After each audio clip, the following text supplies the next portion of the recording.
उन्होंने ये भी कहा है कि झूठी कमेटियां देके जो है जनता ने इसका जवाब दिया है, क्या कहें? देखिए, स्वाभाविक तौर पे जो कल परिणाम आए हैं 5 राज्यों के थे, आज 4 के कल आए हैं, उसमें जो एक माहौल लग रहा था और जो आप ये समझें कि राष्ट्रीय स्तर पे सर्वे की बात करें, जो एक्सपर्ट्स हैं हर जगह से एक ऐसी उम्मीद थी कि अच्छा करना कांग्रेस को एक उम्मीद थी, लेकिन परिणाम उम्मीदों के मुताबिक नहीं आए। उसके ऊपर पार्टी हाईकमान निश्चित तौर पे मंथन करेगा, उसको जानने का प्रयास करेंगे कि ऐसी परिस्थितियां क्यों हुई, जबकि माहौल लग रहा था कि काफ़ी अच्छा कांग्रेस पार्टी मध्य प्रदेश में भी और छत्तीसगढ़ में भी और इवन राजस्थान में भी अच्छा करने की उम्मीद थी। अब सवाल आया कि आज जो विपक्ष के नेता हैं ठाकुर जयराम जी या भाजपा के जो लोग इसको लेके हिमाचल प्रदेश में जिस प्रकार से उत्साहित नजर आए, मैं समझता हूं कि हम अपने राज्य से संबंधित बात कर सकते हैं कि यहाँ क्या परिस्थितियां थी। जयराम जी ने आज प्रेस वार्ता के जरिए 1 साल के कार्यकाल को और कांग्रेस सरकार के और जो कांग्रेस पार्टी ने जो गारंटियां लोगों के सामने रखी थी उसको लेके काफ़ी तीखी बातें कही।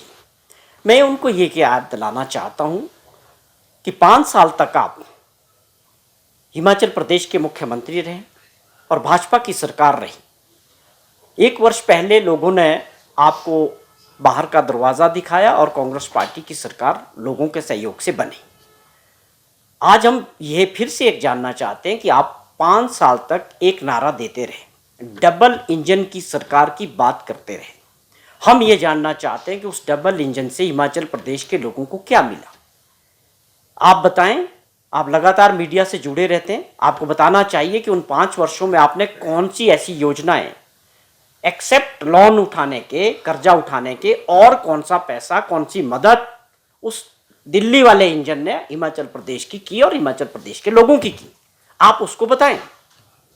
जब ये सरकार हमको मिली तो एक बहुत बड़ा कर्जा 75,000 करोड़ रुपए का कर्जा और 11,000 करोड़ रुपए की सरकारी कर्मचारी और पेंशनर्स की 6th पे कमीशन से लेकर सारी लाइबिलिटीज खड़ी थी। उसके अलावा पीडब्ल्यूडी विभाग की पेमेंट्स, आईपीएच विभाग की पेमेंट्स, बड़ी भारी लाइबिलिटीज छोड़ के गए। तो ये बताना चाहिए कि वो डबल इंजन की सरकार क्या थी, उसका मॉडल क्या था।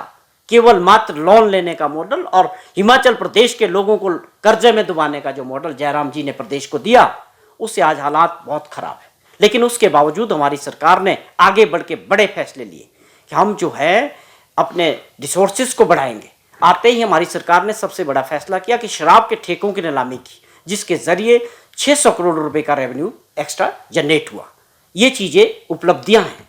और आज अगर वाटर सेस का बोर्ड बना, वाटर सेस की लड़ाई लड़ रहे हैं दूसरे राज्यों के साथ, ये एक बड़े फैसले हमारी सरकार के और मुख्यमंत्री जी के हैं, जिसके जरिए वो प्रदेश को अपने पांव पे खड़ा करना चाहते हैं और रिसोर्सेज को बढ़ाना चाहते हैं, ना कि आप वाला मॉडल अपनाएंगे कि केवल कर्जे से लोगों के ऊपर जो है कर्जा डालेंगे और बहुत बड़े फैसले ले रहे हैं। अगर आज एक दिन के अंदर रेवेन्यू मैटर्स की अदालत के जरिए 35,000 लोगों के फैसले हुए, ये अपने आप में बहुत बड़े व्यवस्था परिवर्तन वाले फैसले इस सरकार के हैं।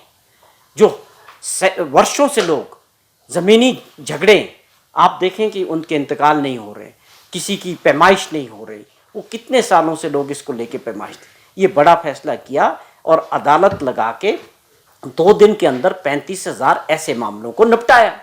ये बड़े फैसले होते हैं जिससे लोगों को, प्रदेश की जनता को राहत मिलती है। और बड़े फैसले ये होते हैं कि आज हम आर्थिक स्थिति से अपने आप को खड़े कर रहे हैं। आप दूसरे राज्यों की जीत से हिमाचल प्रदेश में खुशी मनाना चाह रहे हैं, ये मुझे समझ नहीं आ रही। लेकिन हमारी सरकार की 1 साल की बहुत उपलब्धियां हैं। जो भी गारंटीज की बात करते हैं, हमारी ये सबसे पहली गारंटी थी कि ओपीएस बहाल करेंगे। सरकारी कर्मचारी जो लगातार पिछले 3 वर्षों से इनके राज में सड़कों पर उतर के प्रदर्शन कर रहे थे, मांग कर रहे थे, बार बार मिल रहे थे कि हमको ओल्ड पेंशन स्कीम चाहिए, उन्होंने तो नहीं उस बात को सुना। हमने उसको सुना और पहली कैबिनेट में पास किया। हमारी सरकार ने 1,36,000 सरकारी कर्मचारियों को आज इज्जत के साथ पुरानी पेंशन बहाल की और मिल रही है। क्या जयराम जी इसका जवाब दे सकते हैं कि क्या आप उस चीज का विरोध करते हो? क्या आप ओपीएस को मानते हो कि मिल रहा है लोगों को, हिमाचल प्रदेश में पेंशन मिल रही है? क्या आप इस चीज को एक्सेप्ट करते हैं? या आप इसका आज भी विरोध करते हैं? आपको अपना स्टैंड और अपनी पार्टी का स्टैंड क्लियर करना चाहिए था।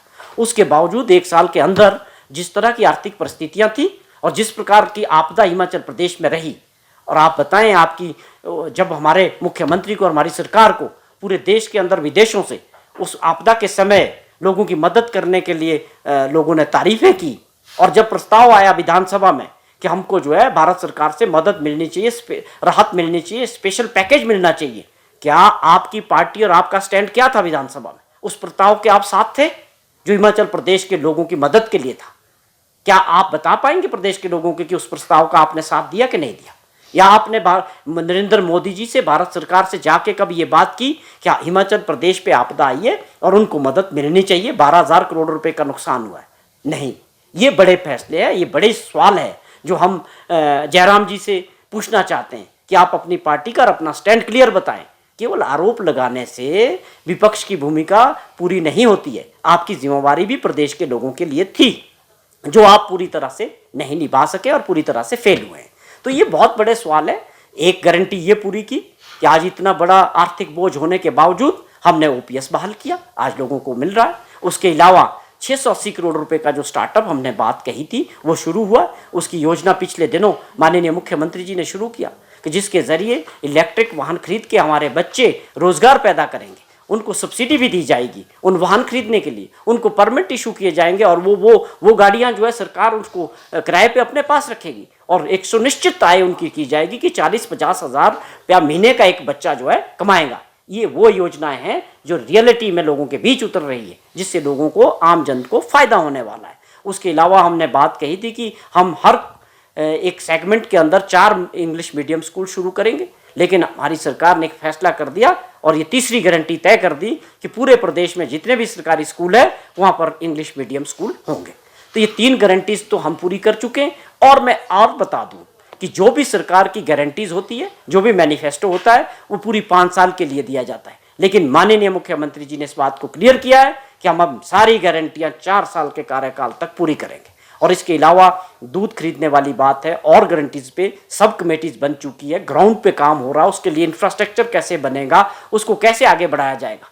ये लोग सोचते हैं कि केवल घोषणा करने से, जैसे इनकी सरकार थी कि घोषणा कर दो, जमीनी स्तर पे कुछ भी ना हो, हम उसके लिए किस तरह से आगे बढ़ने वाले हैं, उन सभी गारंटियों पे सरकार काम कर रही है।